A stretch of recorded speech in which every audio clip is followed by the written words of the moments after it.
Welcome to another episode of CANDID.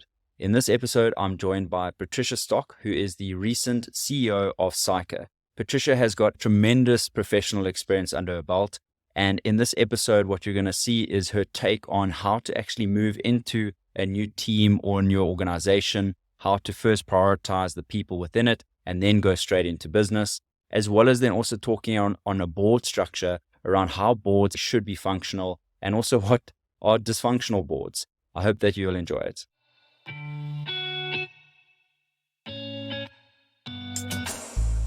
Patricia, thank you so much for joining me in this episode. And I think a lot of people, of course, know what the incredible announcement was in your career, where from the 1st of December 2023, you joined SAICA as the CEO. Just jumping straight into what it's been like over the last, let's call it 60 days. For you, what has been pretty exciting about landing in the business now as the CEO and looking at what's to come? Wow. Thank you so much for your kind words there. It has been an interesting journey, but more importantly, the journey of learning. For me, it's also a journey of rediscovery, if I can use that word.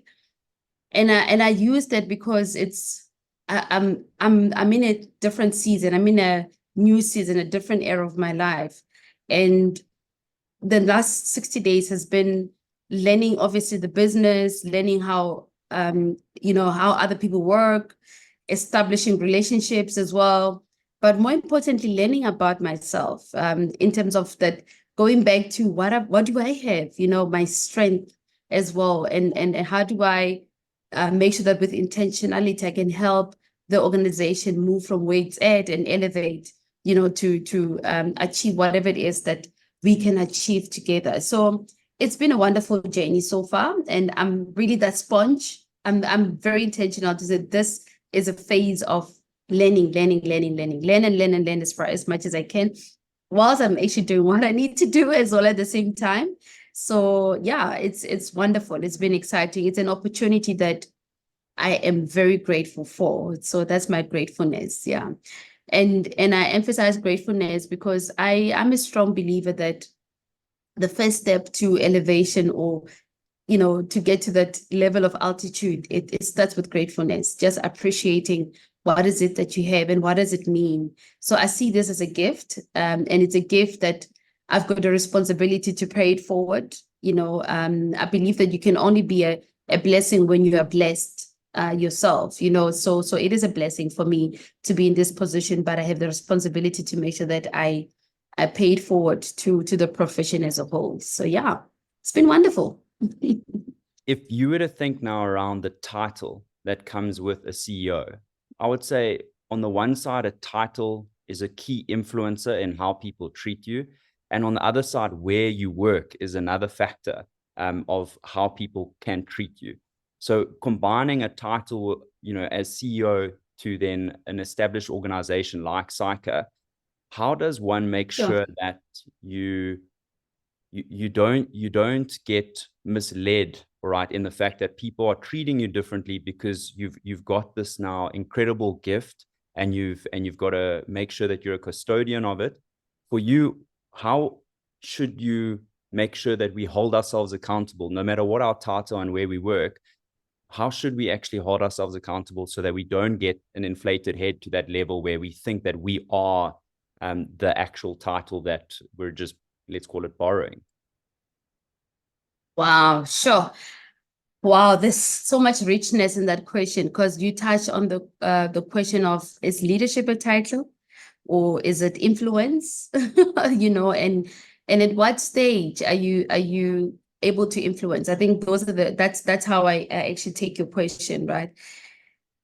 For me, it's a very important question because it's something that I also reflect on to say, what is it that I still need to work on, in the organization in terms of at what point of influence do I find myself, right? Because I love the hierarchy by John C. Maxwell. He's my biggest influencer, in the space of leadership. I mean, you look at that together with Jim Collins, because he also did the hierarchy kind of model of leadership. And to your question, especially around the title, it's the position, right? you know that in every organization that you get to, people will give you some form of respect, you know, because people, they follow you probably because they have to, because you're the CEO, right? Because you've got the right, you know, for that role. That role gives you the right, you know, to lead. However, the part that I spoke about earlier on in terms of how is it going, it's at the point of permission. At what point do you get to that point of permission where relationship is established, where people, you know, you lead them, you influence them because of there is that relationship. People follow you because they want to follow you, right? And the point where you move at the next level, where it's really about production, where people follow you because they know what you have done, what you can do for the organization, and it's more about results focus, right?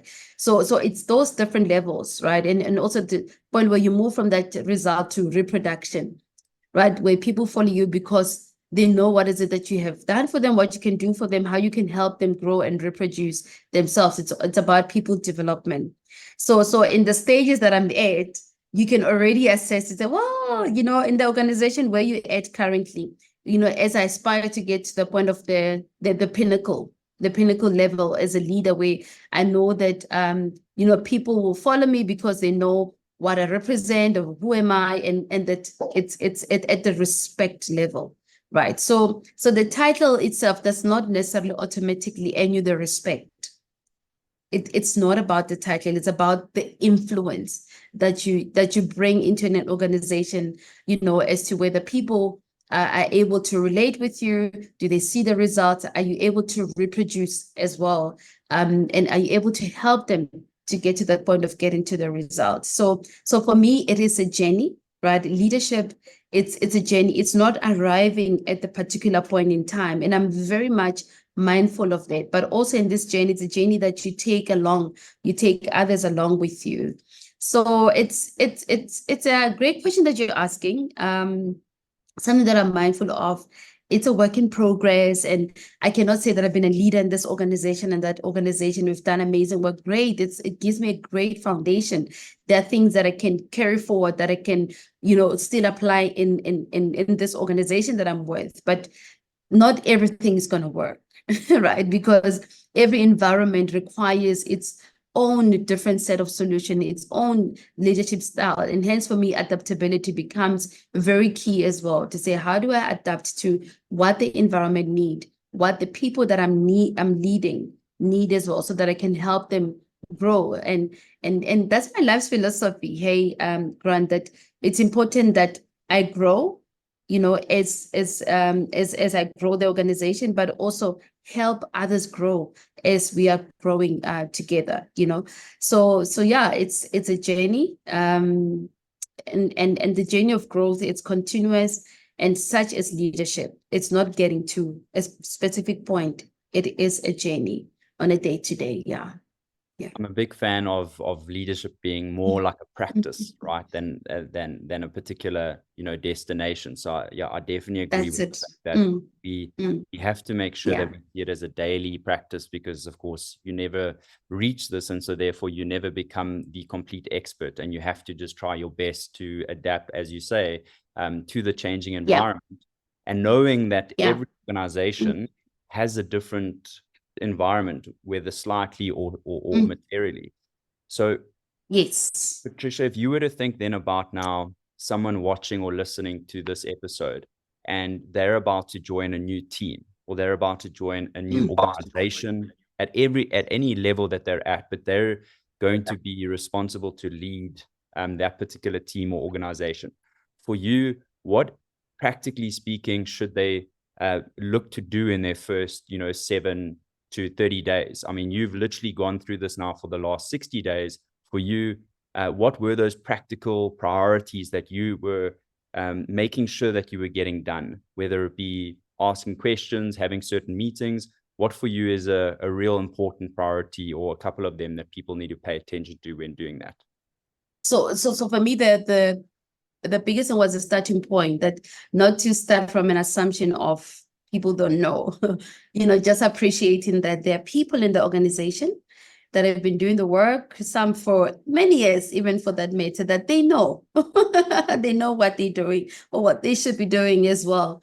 So I started from that assumption that there are things that are working well, as much as just with anything in life, even with us as people, there's always room for improvement, right? So I started from that basis that how do I accelerate my learning and understanding of the organization? So the ability to listen was very key, and to be vulnerable, to be able to say, I don't understand. What do you mean? How does this work? Not to come and appear as though I know it all, from day one, because that is important in terms of building that foundation with the people that you lead, right? So that is very key, that investment in learning time. Be the sponge, just absorb and understand. And once you've had a session with anybody, what I've done for me is I had sessions with different portfolios, and even in that session, I was really asking a lot of questions. But a key thing was for me starting with not just going straight into the work side of it, the connection with the person, right? So for me, that was very important to say, how do I connect and reach the person before we even go to the core of what is it that they do, right? And understanding what is important for people at an individual level. And because I will inform why they are doing what they are doing in the organization, to understand people's passions and purpose that they believe they're fulfilling. So that was the first step that I needed to do, to understand the organization. What are the key drivers? Because we all talk about moving pieces, right? But what are these pieces? What makes up these different pieces of the organization, so that I can bring it all together and understand the bigger picture of what are the key drivers of or drivers of success, right? So that is first thing that I invested in. But also, even in that, identifying the priorities, right? When you ask someone what is important to you, what is the question of what is your dream, right? For what you're doing, and also for the organization itself. There you're able to identify the priorities of that person, and also that common thread in the questions as well, in terms of what is it that you want to understand across the business. So I had some questions that were consistent across the board in terms of what I was asking the team, so that was also very key. But then also that going that extra mile in terms of putting that extra time, very, very key. It's like, when the plane takes off, it takes a lot more effort and resources when it starts off, but that the takeoff time, it takes a lot, but the takeoff phase, right, where I have to invest a lot of time, it comes with sacrifices. So, and as a result, it also touches on my personal space, where I have to make sure that even at home, there's understanding, the family understands, my husband and kids, that guys, this period is hectic. It's the money of my time. So managing the personal space as well, very key, so that you allow yourself room to invest, in whatever it is that you have to invest in. And understanding the systems and processes of organizations, right? That people will tell you what they do and, and how it works, but reading through policies and connecting the dots also helps as well, very, very key. For me, obviously, I prove things and so it's key that I don't do things from, the blind spot and not understanding exactly what is it that I should be looking at. But even as I'm doing that, I'm identifying, opportunities for us to accelerate and, deal with the low-hanging fruits in terms of things that we can improve on as well, as an organization. I'm looking at how do the different pieces connect, but also how do we find opportunities for better internal collaboration where I am seeing gaps as well. And how to also elevate things that are working great, because that balance is very important, right? The whole point of understanding the business is not to find fault, is not to find things that are not working only, but then also to find things that are working well, so that we can embrace it and take that forward. So that is with that balanced mindset that I'm approaching the first few days that I have in the organization.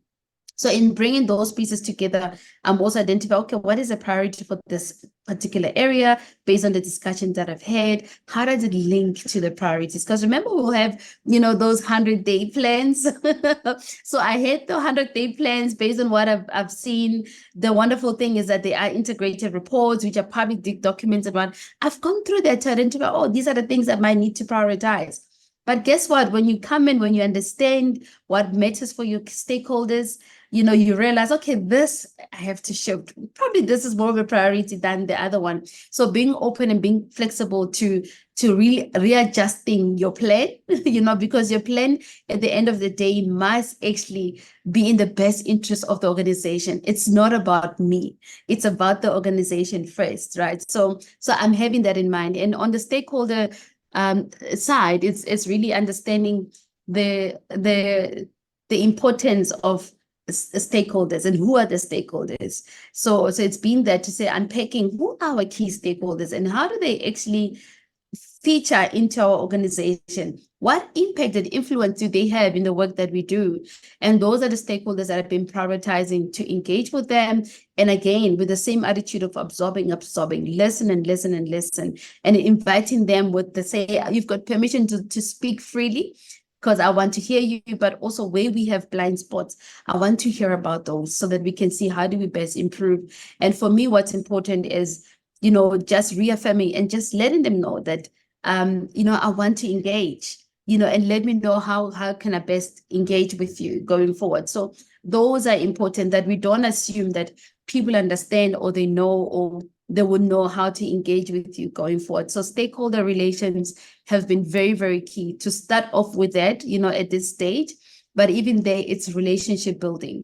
It's from the point of view of not approaching it from a transactional point of view, but from a relationship point of view. Because for me, relationship are the biggest, largest equity that we have as an organization such as SAICA, that we need to embrace, that we need to invest in, and everything else follows, such as anything else in life, right? It starts with relationship and everything else follows. And for me, it's really about those authentic engagements, with the staff internally, with our stakeholders externally, being authentic and showing genuine interest.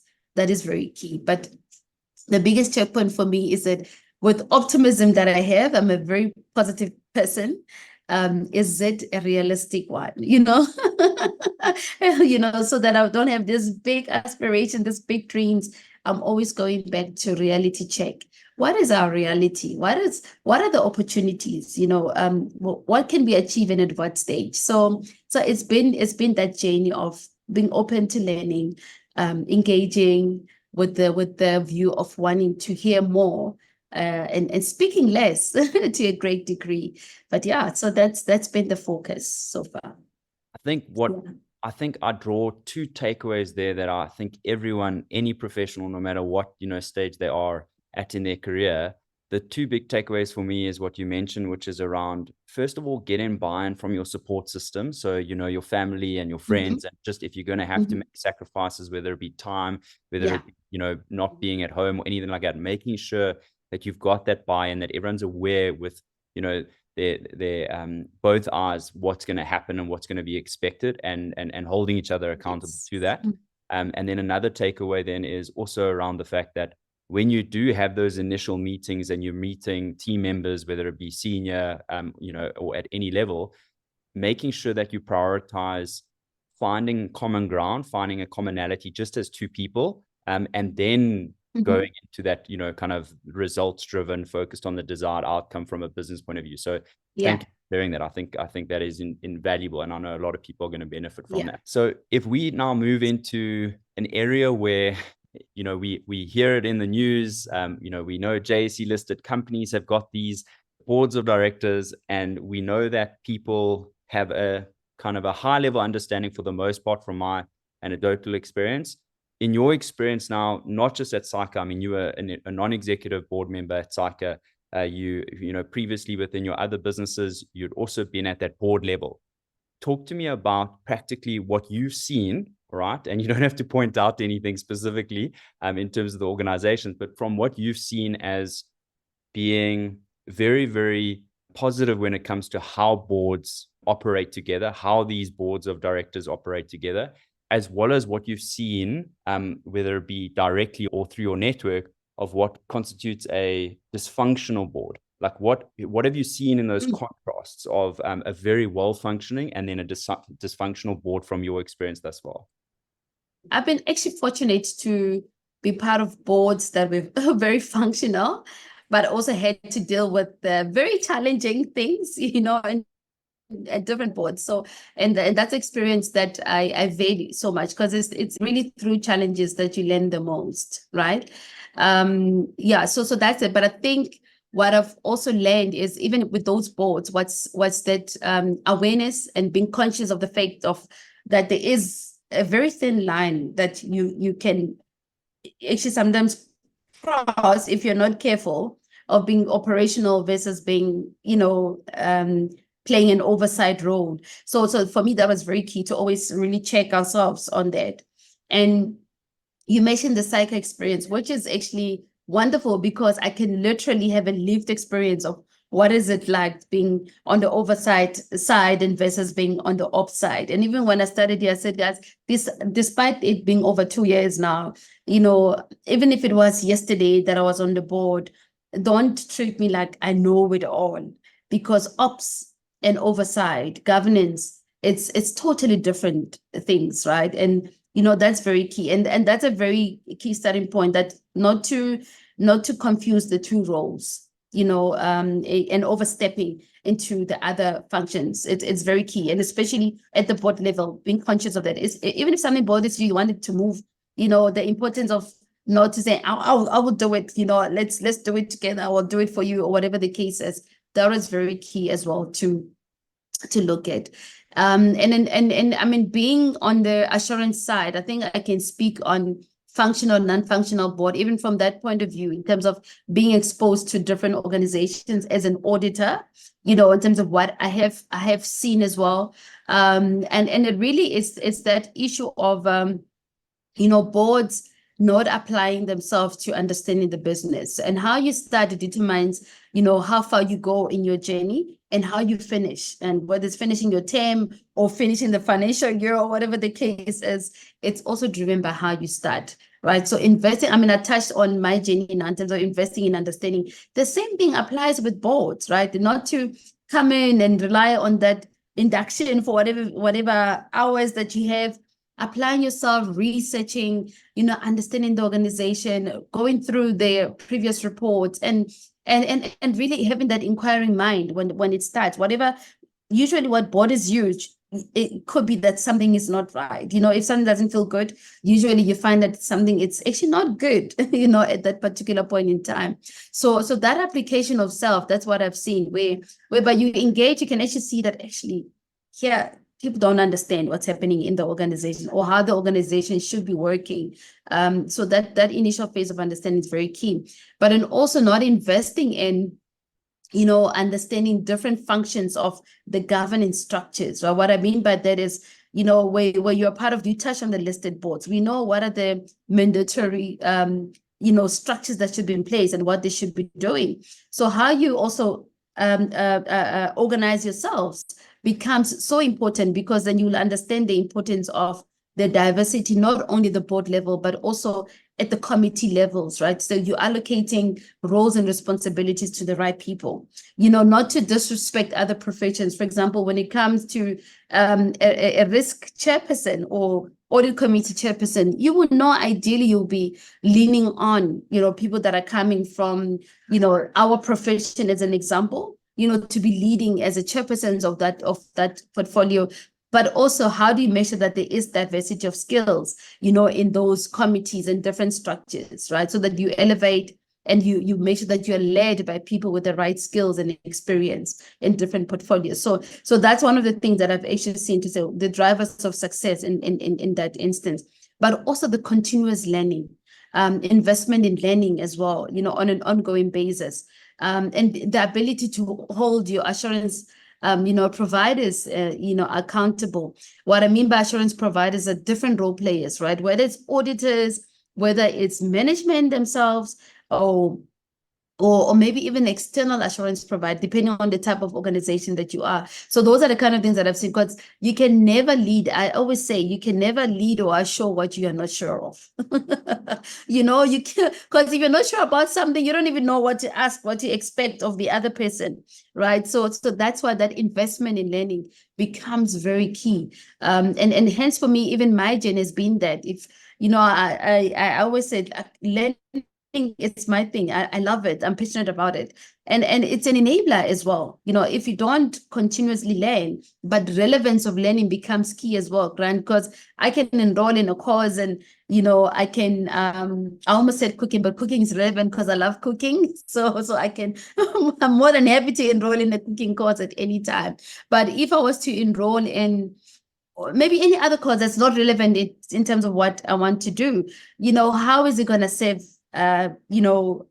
whatever environment that I'm in or the organization that I'm responsible for. So the investment in learning has to find its relevance and has to find its place for application as well. So those are one of the things that I have seen as well with boards that, you find people that do not apply themselves, come into meetings whereby you can actually clearly see that this person has not gone through the pack. Like, why are you asking me something that's there in the pack? It's there, So the heads I'm saying, but I was fortunate to be part of boards where, the board members were thorough, they will apply themselves. But on the audit side, especially having done audit in different sectors, even in the public sector for that matter, where you will see that, the application itself, it's missing in to a great degree. So yeah, it's really that level of commitment that I would say it's a key ingredient that you must treat the organization that you are leading as a board member as if it's your own, your own business. You must treat it like if you're an entrepreneur, you've invested money into that business. What would you like? What practices you would like to see so that you can determine what kind of return you're going to have at the end of the day. If you treat it like it's an organization that, well, even if you're not a shareholder, you're not the founder, but if you're the man in the street, that whatever it is that the organization does affects you, what kind of experience you want to see, what kind of impact you want to get from that organization. And that speaks to that social responsibility, check or aspect of it. So yeah, the level of selflessness becomes so key that you ensure that it's not about you. So for me, that was the biggest test. Say, why am I here?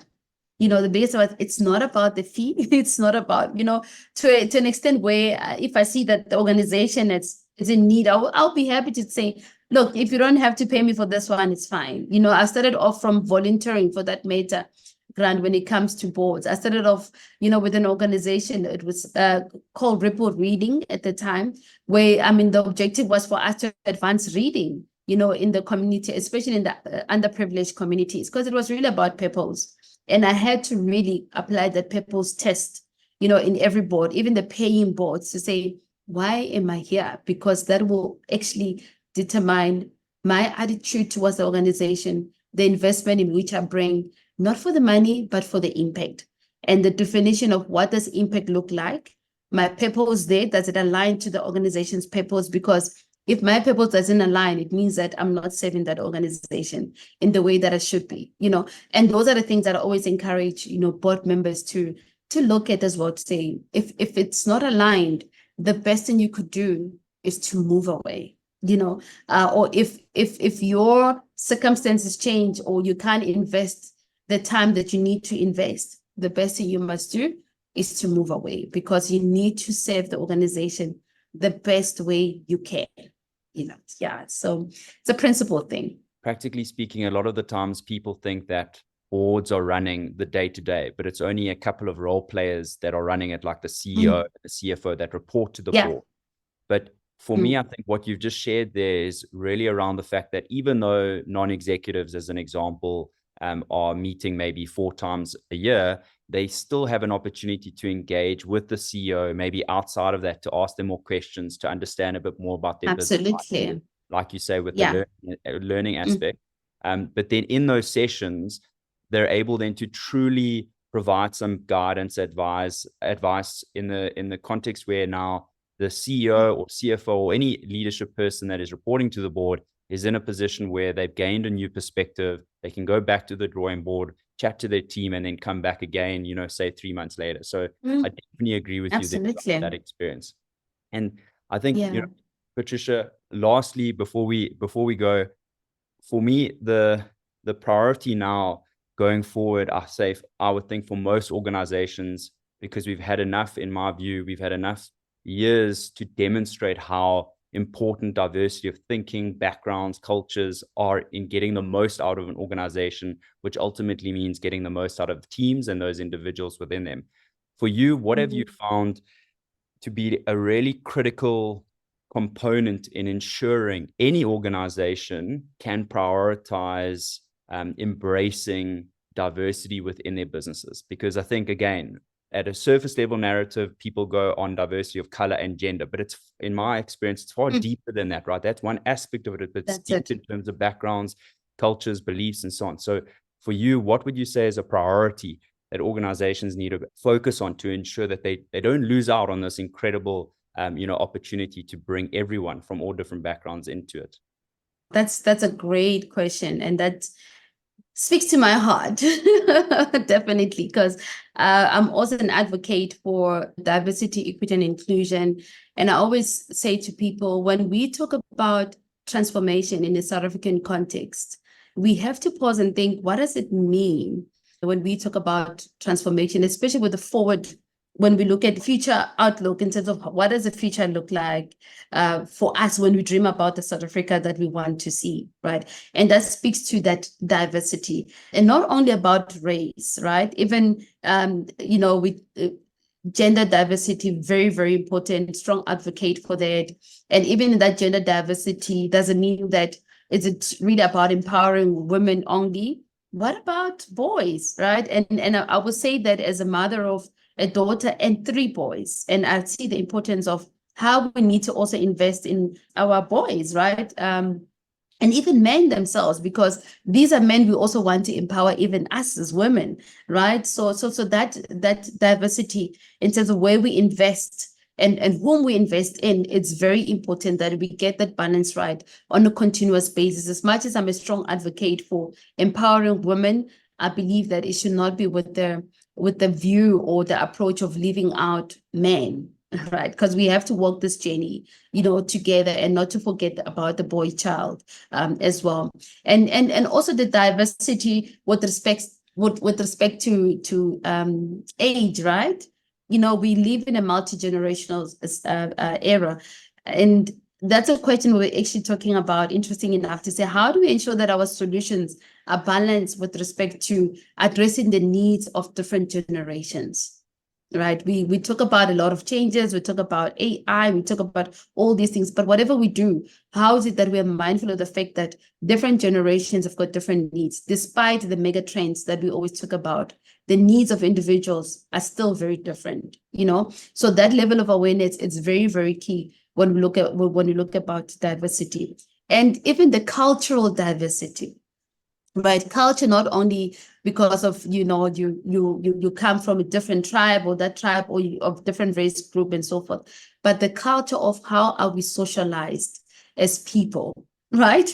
Coming from different backgrounds, how do we find the best practices that work for our organizations? And that speaks to understanding our people, and also giving people permission to act freely, right? And that speaks to the psychological safety of any environment. It's easy for us to talk about the open door policy, but what does the open door look like? It's not a physical doorway people can walk into my office.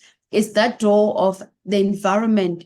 It's giving me permission to be who I am, and also to speak my mind, also to share my views, also to bring forward my suggestions, and find learning or opportunities for us to grow that I can talk about freely in an environment without feeling judged, without, thinking that there are certain things that are reserved for certain positions. That really speaks for me to when we say the open door, the door of the mind. Are we allowing the mind to speak? The door of the mouth. Do you allow the mouth, someone to speak freely in your environment? That's what open door means to me. So and really that diversity, the question around diversity, very, very broad. South Africa, we have a journey to go through. Transformation for me as, are you able to create opportunities for people to grow, for people to utilize the skills and strength and gifts to the best of their ability in order to attain excellence in whatever it is that they do. You're right. That's really transformation, to elevate a person. So we cannot attain transformation when we're not aspiring for diversity, when we're not aspiring for equity and inclusion. I know there's a big global focus on that, but even in South Africa, our checkpoint is when we say we're driving transformation, are we inclusive in everything that we do? Are we embracing diversity and equity? So that, for me, that's very key, and that's very, very important. So, yeah.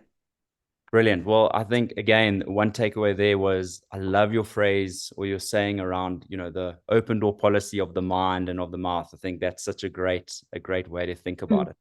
Patricia, thank you very, very much for your time. I know a lot of professionals are going to find tremendous value that they can actually take into their lives, both personally and professionally. So thank you for always being so open to giving.